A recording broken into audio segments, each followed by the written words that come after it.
Nama Om Vishnu Padaya Krishna Preshtaya Bhutale Srimate Bhakti Siddhanta Saraswati Namine Shri Varshabhanavi Devi Dayataya Kripabdhaya Krishna Sambandha Vijnana Dayane Prabhave Namaha Madhuryo Jvala Premadhya Shri Rupanuga Bhakti Da Shri Gaura Karuna Shakti Vigrahaya Namostute Namaste Gauravani Shri Murtiye Dinatarne Rupanuga Viruddha Pasidhanta Dvanta Harane. As some of you, or probably most of you, are aware, I just recited the standard pranam mantras for Srila Bhaktisiddhanta Saraswati Thakur. If you want to know the meaning, read this book. All this book is summarized in those pranam mantras. Inspired, no doubt. As we enter just a very little time to enter the ocean of Bhakti Siddhanta, in which we should always be swimming, I'll begin this sitting with reading and reciting and explaining briefly a song that was composed by one of Srila Prabhupada's godbrothers, that means disciple of Srila Bhaktisiddhanta Saraswati Thakur, calling out to Gurudeva, which in particularly for him means Srila Bhaktisiddhanta Saraswati Thakur. Although it can be sung by all Vaishnavas in relation to their Guru, it is similar to many such poems, songs, supplications, presenting oneself as being hopeless in material consciousness, but calling out for the mercy of the Guru as one's only hope. This song it's become, I don't remember hearing it sung in any Gauriya Math, which doesn't mean that it's not regularly sung in any Gauriya Math, but it has become quite regularly sung among our Bengali devotees in Mayapur, and probably our Bengali devotees in other places also. So the song goes like this: Gurudev Doyamoy. It's, at least linguistically, it's easy to understand. He who is calling out to Gurudeva. Deva means, it actually means one who is effulgent, but by usage it means one who is godly or effulgent. Guru, what is the meaning? There are many meanings may be given. One who removes darkness is one literal meaning. Chaitanya Mahaprabhu defined Jaha hoite Krishna bhakti she guru hai. From whom one gets Krishna bhakti, that person is a guru. Then what is bhakti? Well, then you have to come to Bhakti Siddhanta to understand what is bhakti. Otherwise, the word bhakti may be understood in many ways, misunderstood generally. So we could get stuck here on the...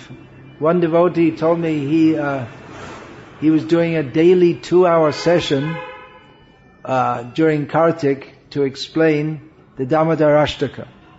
The first word of which is Namamishwaram, Namaha. So the first few days he got stuck on the word Namaha. What is the meaning? It's Namami, I offer. Namami, I offer. Anyway, I shouldn't get stuck there now. So that is a a great quality of this language, Sanskrit, which becomes used also in the original forms, higher forms of the Indian languages such as Bengali and Telugu. So Gurudeva Doyamoy, I'll just explain simply here. O worshipable Guru, who is full of mercy, Prane Jatana Janabo Ki Thoma Hoyeche Jivan Jantranamay. How will I explain the tortures, the distress of my life to you? My whole life is just full of distress.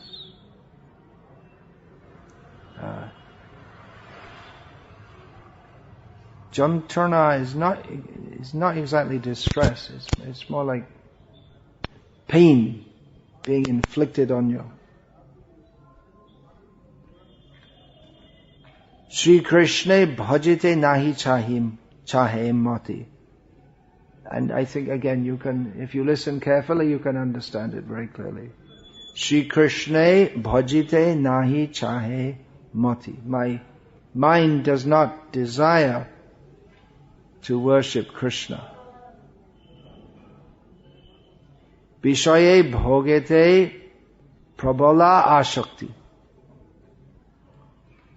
Again, very easy to understand. My mind has very strong attachment to enjoyment of sense gratification. Vishayar asha nahi chare man. My mind does not give up the hope, expectation, desire for material sense gratification. Vishayate shadadhai. Rather, it always runs behind sense gratification.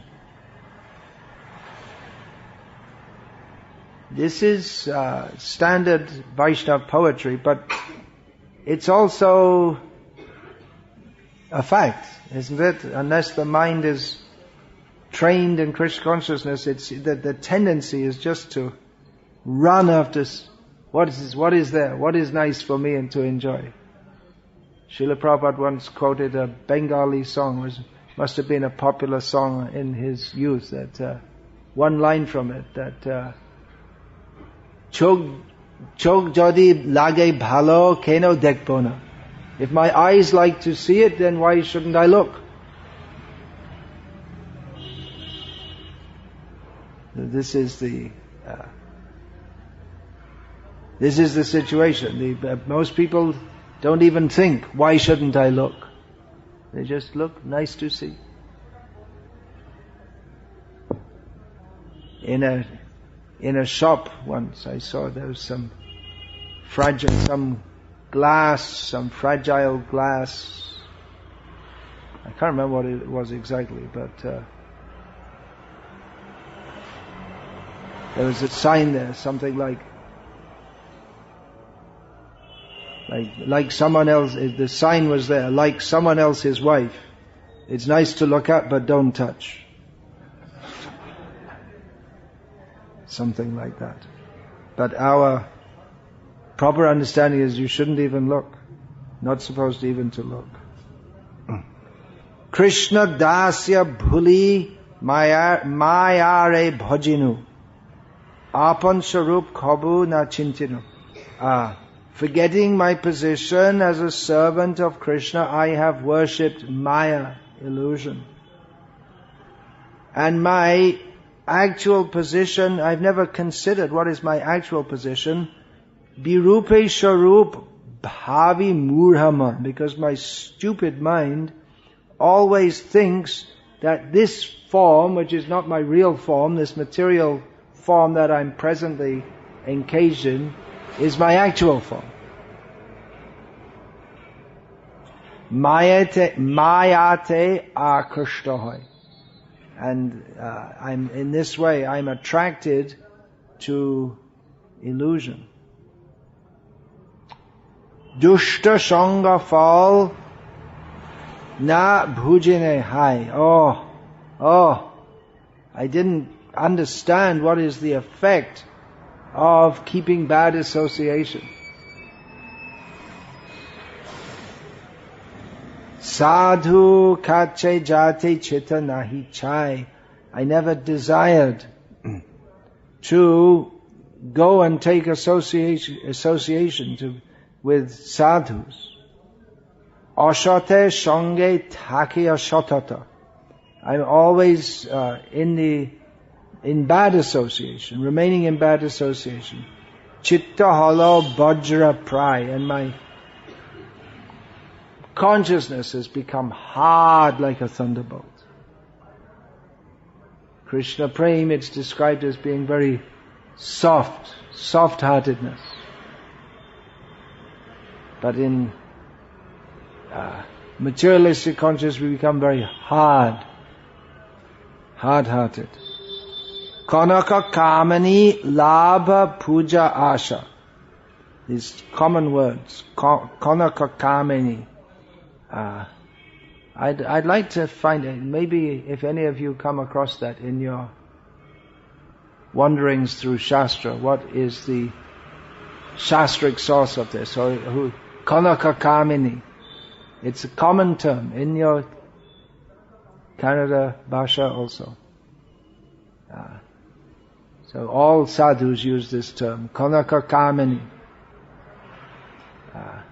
Srila Prabhupada also writes in that, I think is that Vasudeva Bhagavati Bhakti Yoga Prayoja, in that purport, that something like this attracts many stalwarts on the path of devotional service have fallen down due to attraction to women and money.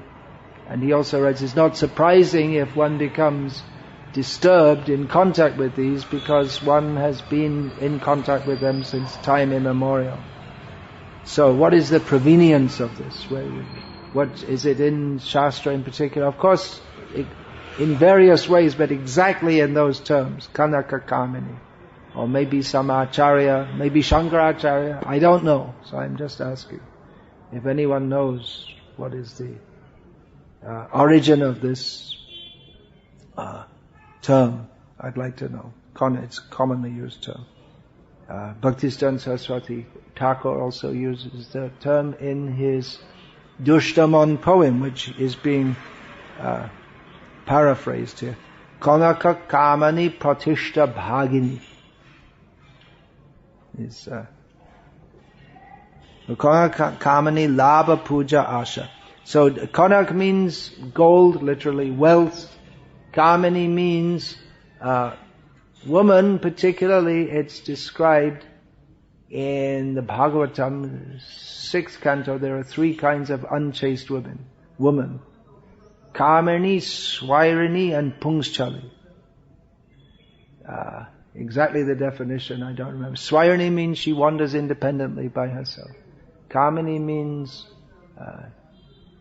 she is herself full of lusty desires and incites that. And Pungschali literally means she moves men. She disturbs their mind. So, the desire for women, for wealth, women, labha, similar to kind of gain, worldly gain, puja, respect, or being worshipped. Pratishta, this is also commonly used. La puja pratishta. Chaitanya Mahaprabhu warns against these upashaka, these weeds which choke the growth of the bhakti lata, the creeper of devotion. So puja and pratishta, puja means the desire for, puja literally means respect, as well as the formal act of worship, it also means respect. And pratishta means position, prestige, and the desire for that. Pratishtasha. Ki rupe shodito hobe morachita. How will my consciousness be purified? E chinta shadahoy. I'm always thinking. How is this? How is it possible? No, it should be that he's always thinking. You are always thinking. It could be either way, but seeing as he's already described himself as not thinking like that, then, and described his guru as Doyamoy, so you are thinking how to purify me. Tava kripa karna amara shambal. Your a little ray of your mercy is my possession, my treasure. Tava kripa bina nahi anna bal. There's no without your mercy, there's no other strength. There's no power that can purify me. Kripa karo prabhu diya chidbal. So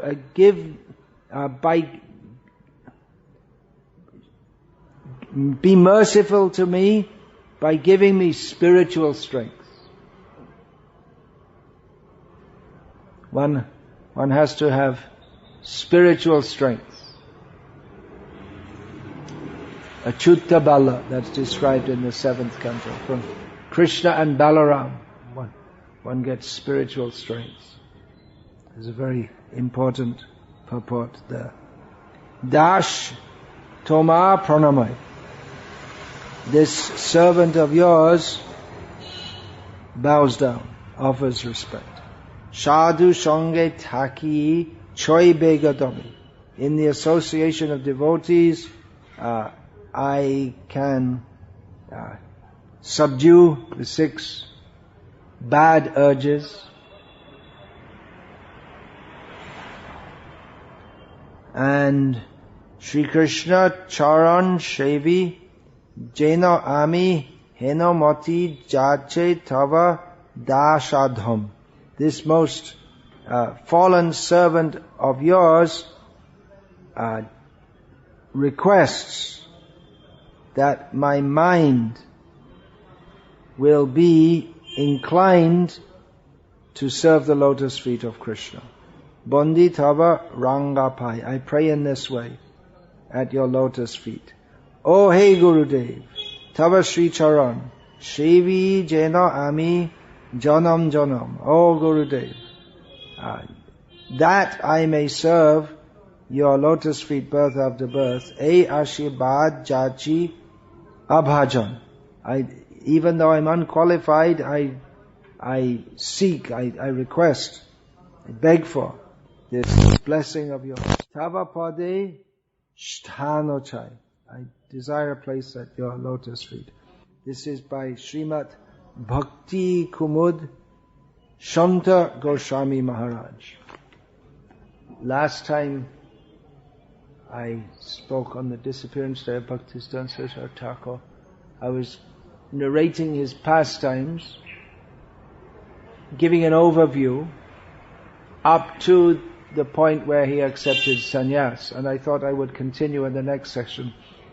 But it becomes more difficult to do so after that, because although we can trace out a linear chronology, there are so many things going on side by side. So in this book, Sri Bhaktisiddhanta Vaibhav, I presented a linear biography, but most of the book is studying his qualities, his character, his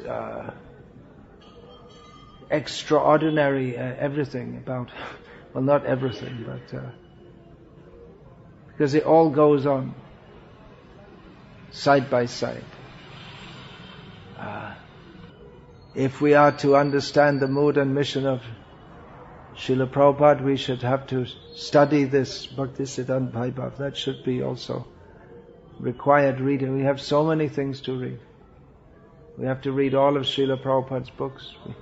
There's so many important books of our Acharya. Srila Bhaktisiddhanta Saraswati Thakur, as stated in here, particularly wanted to that people should, or the intelligent class of people, they should read this Chaitanya Shikamrita and Jaiva Dharma Bhaktivinoda Thakur, in which he systematically, well, especially in Chaitanya Shikshamrita, he systematically presents the understanding of the absolute truth, of religion, of the human quest from the uncivilized man to the moral man to the religious man to serving Radha and Krishna in Vrindavan.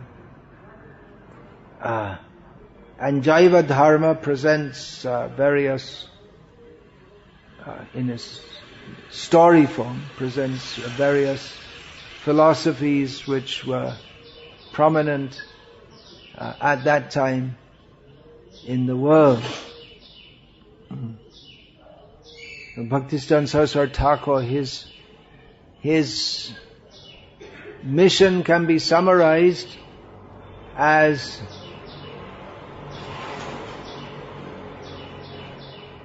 in the name of a book that was later compiled after Bhaktisiddhanta Saraswati Thakur's passing away, which obviously means after the passing away of Bhaktivinoda Thakur also.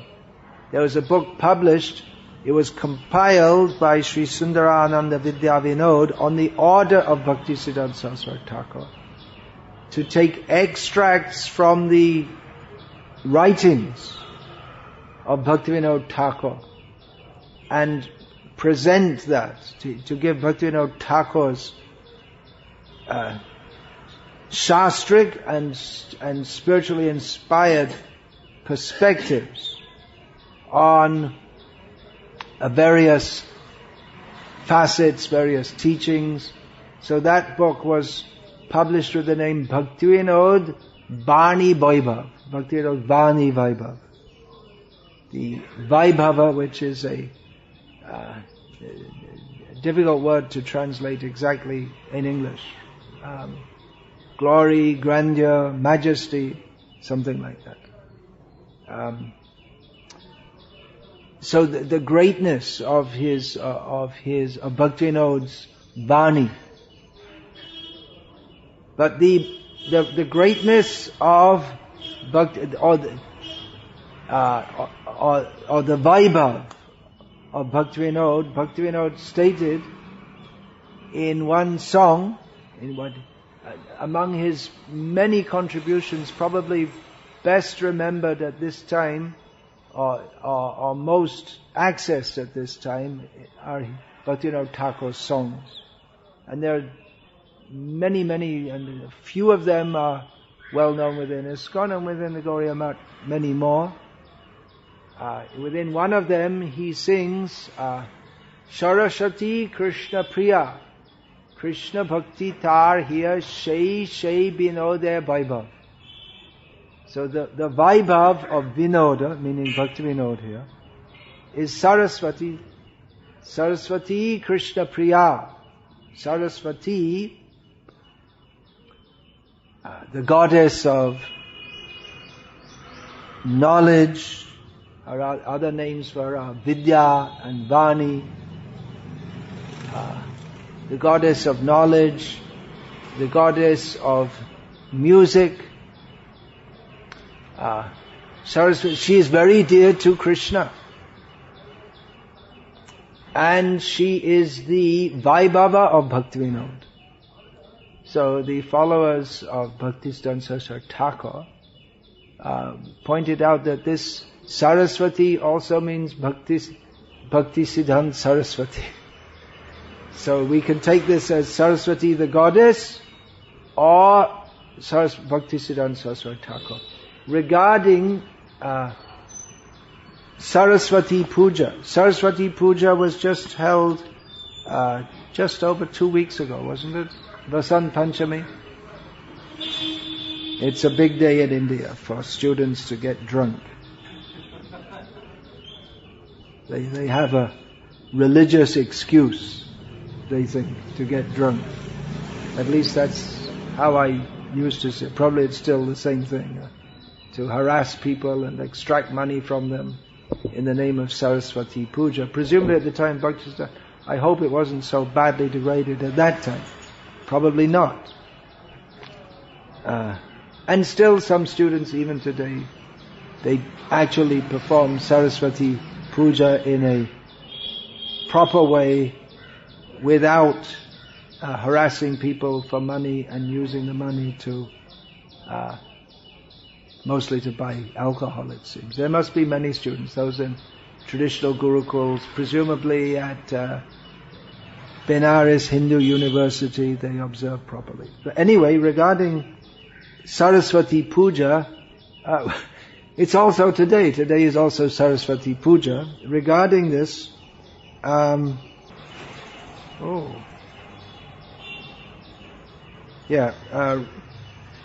during one of the Vyasa Puja festivals, which we're celebrating, within ISKCON we usually say we're celebrating the appearance day of Bhaktisiddhanta Saraswati. But it's actually, just as we celebrate Vyasa Puja for Prabhupada, it's actually Vyasa Puja. It's Vyasa. Non-different, but specifically because Saraswati Thakur is the Guru, Acharya. Today is celebrated as Vyasa Puja. He would regularly have protracted festivals, not just on one day. It was 5-day festivals. And there was one day when all the members of the Gauriya Mats from all over India would come together to Mayapur. Not only in Mayapur, he actually celebrated almost every time in a different place. In Mayapur, in Puri, once in Madras, and I have it written here in the book, but I just don't remember just now all the places. In Calcutta, yes, he celebrated one time. So it's a grand festival, and all the devotees would come, except the skeleton crew would be left behind at each mutt to perform the puja and regular services. So it's a gathering for all his disciples. So at one of the Vyasa Pujas, he said that on Gaur Shukla Panchami, you can all understand that, means in English, the 5th day of the bright fortnight of Magh month, which is the day of Saraswati Puja. Children, he specifically said children, it's recorded as him saying children, perform worship for the sake of gaining materialistic knowledge, aparavidya. And we, which means members of the Gauriya Mat, he just said we, Amra, offer such worship through the hand of Vyas to the goddess of spiritual knowledge, Paravidya, on the 5th day of the dark fortnight of Magha, Krishna Shukla Panchami. So generally Saraswati Puja is on the Gaur Shukla Panchami, but the followers of Bhaktisiddhanta Saraswati Thakur, they do Saraswati Puja on Krishna Shukla Panchami of the same month. So that means today, the day of Srila Saraswati Thakur's Vyasa Puja. Note that he says that we worship through the hand of Vyasa. In other words, on another Vyasa Puja festival, he explained that why is it called Vyasa Puja? Well, from the disciples' point of view, they worship the Guru who is non-different from Vyasa. We say Vyasasana. The idea is that one who is sitting on the Vyasasana he specifically at that time, he's supposed to be Vyasa Bhinna. Of the Vyasasana, it means he's non-different from you. I'm explaining all these terms in English also because there may be those who are listening who don't know. Otherwise I could just go on without explaining them. So non-different from Vyas. So Vyasa-san, of the Vyasa-san, he may tell some jokes. Well, on the Vyasa-san you can also do, but generally it's for a grave presentation. And we see also that, that's standard. You'll see that all around Vrindavan and Govardhan, there are advertisements for various kathas, and sometimes they give the name of the speaker Pravakta, or sometimes they put Vyasa, because it's supposed to represent Vyasa. So from the disciples' point of view, Vyasa Puja means to worship the Guru who is non-different from Vyasa, and he better be, otherwise he's not a Guru at all. He's supposed to speak according to Shastra. But from the one who is being worshipped, his understanding is that he has been deputed in the line of acharyas from Vyasa to accept the offerings of those who he has accepted as disciples, and take those offerings and offer them up through the parampara to Vyasa. So he himself is worshipping Vyasa on this day. Vyasa, who is Narayana avatar. So this profound understanding that of course it's not that every devotee will be very deeply in Shastra. I was saying that if we're to understand the mood and mission of Srila Prabhupada, we have to read all his books very thoroughly. We should also study the biographical works about him. We should also study this Bhakti Siddhanta Vaibhava. Not everyone can do so, but at least we should associate with devotees. To imbibe that mood, we should associate with devotees who have imbibed that through study. Krishna Bhakti is not all about study, but it is essential. The gurus, acharyas, they teach us through Shastra. They're supposed to be Shastravit. Jai Krishna Tattva Veta Shai Guru Hoy. One who knows the science of Krishna is a guru. So that may be at a very basic level. If one can say Krishna is the Supreme Personality of Godhead, Guru. But to understand what that means and to substantiate that and to defend that statement against all the world, the whole world is all around us doesn't accept that Krishna is the Supreme Personality of Godhead. People will come, and all around we're having yesterday afternoon on the terrace there, and here we're having open air programs. So people from around, they may look out of their veranda and they look for 2 minutes and they go. They're not interested here. Or this young couple came in looking as if they're going to a fancy dress ball or something. Fashion show. And they looked astonished. What is going on? But they had no interest to hear. Those who are interested to hear, they can become followers of Vyasa. The whole world is against the teachings of Vyasa. Even if they superficially give honor to that. So that was one of the main facets of Srila Bhaktisiddhanta Saraswati Thakur. He abhorred duplicity, especially in the field of Vaishnava Dharma. He stood against this. Rupanuga viruddha apasiddhanta dvanta harim. He is adored as he who removes the darkness of the wrong presentation of the teachings of Rupa Goswami. Okay. Oh, hey Vaishnav Thakur, you can sing? Okay, please sing it. We'll take a little break there. I have to.